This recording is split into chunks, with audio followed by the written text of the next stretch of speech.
हर महादेव, ओम नमः शिवाय, जय माता पार्वती की।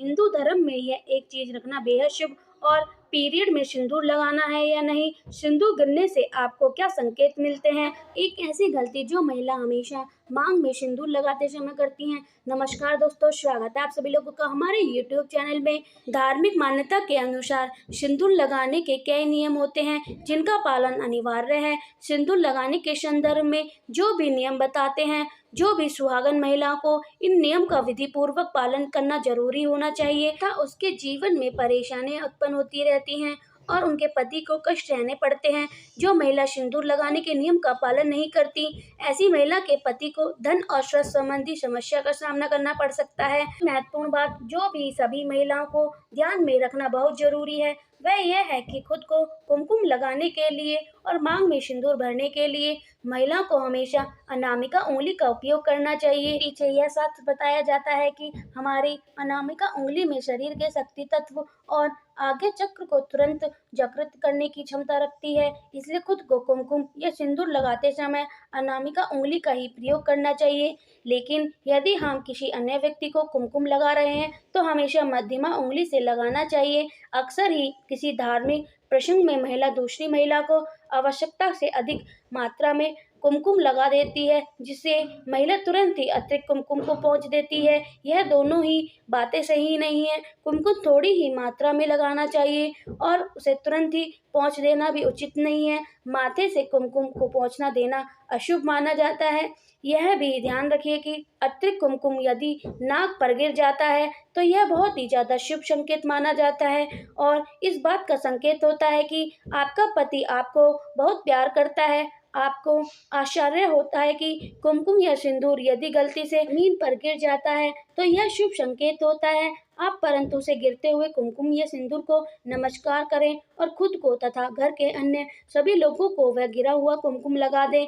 जितना भी कुमकुम उठा पाए उतना उठा करके वापस डिब्बी में भर लें और नीचे के कुमकुम को उठाकर मिट्टी या गमले में डाल दें। जगह पर किसी को पैर न लगने के पहले वहां पानी से पोंछा लगा दें। याद रखें कि कुमकुम एक पूजा सामग्री होती है, इसलिए इस पर किसी का पैर नहीं लगना चाहिए। मांग में सिंदूर भरते समय ध्यान रखें कि यह काम अकेले में करें, कभी भी किसी के सामने अपनी मांग न भरें। भूलकर भी कभी सिंदूर को किसी के साथ शेयर नहीं करना चाहिए। आपका कितना भी करीब व्यक्ति क्यों न हो, सिंदूर हमेशा सिर के बीच की मांग में लगाना चाहिए, कभी भी साइड में नहीं लगाना चाहिए। कभी कभी कुछ महिला अपने सिंदूर को ऐसे लगाती हैं कि वह बालों से छिप जाता है, लेकिन ऐसा नहीं करना चाहिए। सिंदूर हमेशा भरना चाहिए और सबको दिखाई देना चाहिए। महिलाएं विवाह के पहले शास्त्रों में बताया गया है कि सभी श्रृंगार कर सकती हैं, लेकिन मांग भरने का अधिकार उसके विवाह के बाद ही मिलता है, इसलिए अविवाहित लड़की को कभी भी मांग नहीं भरनी चाहिए। कल बाजार में कई तरह का सिंदूर मिलता है, लेकिन आप हमेशा सूखा ही सिंदूर भरें। दोस्तों, एक शादीशुदा महिला को सदैव सिंदूर अपने पैसों से ही खरीद लेना चाहिए। किसी अन्य के पैसों से खरीदा गया सिंदूर लगाने से आपको बचना चाहिए, चाहे आप कितनी भी बड़ी मजबूरी क्यों ना हो। लेकिन शादीशुदा महिला को किसी दूसरी महिला के सिंदूर में अपने मांग में भरने से बचना चाहिए। किसी दूसरी महिला के सिंदूर को मांग में भरना बहुत ही अशुभ माना जाता है। ऐसा करने वाली महिला को पति को धन संबंधी समस्या का सामना करना पड़ सकता है। दोस्तों, नंबर 3, सुहागन महिला को उपहार में मिले गए सिंदूर का प्रयोग करने से बचना चाहिए, क्योंकि शास्त्रों में उपहार में दिया गया उपयोग करना अशुभ माना गया है।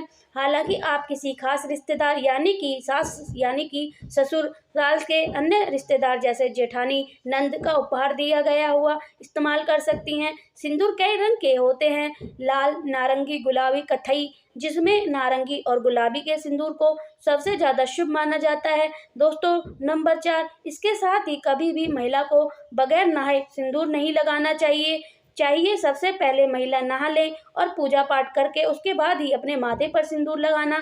सदैव अपने पति की लंबी आयु तथा उनकी सफलता के बारे में सोचकर इसका आप भाग्य और अधिक प्रबल और शक्तिशाली बना सकते हैं। और मांग में सिंदूर लगाते समय माता पार्वती का आप सबसे पहले ध्यान में लाए गए, क्योंकि अखंड सौभाग्यवती का वरदान माता पार्वती से ही प्राप्त होता है। दोस्तों, नंबर 5 पर घर में अगर कोई किसी भी तरह का सूतक लगाया है या आपको पीरियड आ रहे हैं तो आप सिंदूर ना लगाएं, क्योंकि सिंदूर लगाने से ऐसा समय सिंदूर का अपमान होता है। मांग बढ़ने के लिए आप हमेशा सूखा सिंदूर का ही इस्तेमाल करें। आजकल मार्केट में ट्रेंड के लिए कई तरीके के लिक्विड सिंदूर उपलब्ध हैं, लेकिन अच्छा नहीं है। कई महिलाओं को लगता है कि सिंदूर लगाते हैं उनके माथे पर कई बार यहाँ गिर जाता है तो माथा सिंदूर गिरना शुभ होता है। दोस्तों, इसका मतलब यह है कि उसके पति आपसे बहुत प्रेम करते हैं। दोस्तों, अगर गलती से कभी सिंदूर नीचे गिर जाता है तो उसे इकट्ठा करके नाली में ना फेंके, इससे सिंदूर का अपमान होता है। सबसे पहले तो आप माता पार्वती से क्षमा मांगे, क्योंकि सिंदूर माता का गिरना शुभ नहीं होता। अगर आप माता पार्वती से हाथ जोड़कर क्षमा मांग रहे हैं तो इससे काफी हद तक आप अशुभ टल जाता है। इसके बाद सिंदूर को इकट्ठा करके माथे से लगाकर किसी पेड़ के नीचे रख दें। दोस्तों, अगर आप सूखा सिंदूर सही तरीके से नहीं लगाया जाता है तो आप अपनी अनामिका माचिस की थोड़ी सी गीला करके सिंदूर टच करके अपने माथे पर लगा सकते हैं। ना ही अपने चेहरे पर गिरे, लेकिन इस्तेमाल करके आपको हमेशा सूखा ही सिंदूर करना चाहिए। दोस्तों, 6 नंबर पर शास्त्रों के अनुसार जो अपनी मांग में सिंदूर को अपने बालों से छिपा लेता है तो उसके पति को समाज में मान सम्मान नहीं मिलता है, जिससे वह ऊंचाई को वह छू नहीं पाता, वहां तक कि वह पहुंच नहीं पाता और हमेशा असफल रहता है। समाज में तथा रिश्तेदार के बीच वह छिपे रहता है। इसलिए सिंदूर जितना लंबा लगाएं वह आगे की तरफ माथे पर लगाएं, उसके पति का भाग्य उतना ही प्रबल होगा, क्योंकि माथे पर सिंदूर लगाने से स्त्री की शक्ति जागृत रहती है। दोस्तों, शास्त्रों में यह स्पष्ट बताया गया है कि महिला को सदैव नाक के नीचे सीधा पर माथे पर सिंदूर लगाना चाहिए। कभी कभी महिला जब टेढ़ी मांग निकालती हैं तो वह जगह पर सिंदूर लग देती हैं। शास्त्रों में बिल्कुल अशुभ माना गया है। ऐसा करना आपको पति से दूर कर देता है। दोस्तों, नवविवाहित कन्या इस बात का जरूर ध्यान रखें, जो विवाह के समय उन्हें मांग में सिंदूर लगाया जाता है वह सिंदूर उन्हें हमेशा संभाल कर रखना चाहिए। और जब कोई विशेष कार्य या विशेष पूजा आपके घर में हो तो उस समय थोड़ा थोड़ा सिंदूर जरूर लगाना चाहिए। इससे विवाह के समय जो आपको विशेष आशीर्वाद मिलता है वह हमेशा आपके कार्य में आपको सफलता दिला सकता है, आपके परिवार में सुखियां और खुश समृद्धि बना सकता है। दोस्तों, आपको सिंदूर में 1 रुपए का सिक्का जरूर रखना चाहिए। यह बहुत ही ज्यादा शुभ संकेत माना जाता है। ऐसा करने से आपको माता पार्वती का आशीर्वाद मिलता है। इससे आपको अपने सिंदूरदानी में जब भी आप सिंदूर रखते हैं उसमें 1 रुपए का सिक्का जरूर रखना चाहिए। दोस्तों, कई महिला ब्यूटी पार्लर जाती हैं, वहाँ जो महिला मेकअप करने वाली होती है वह खुद ही आपकी मांग में सिंदूर लगा देती हैं, लेकिन यह अशुभ माना गया है।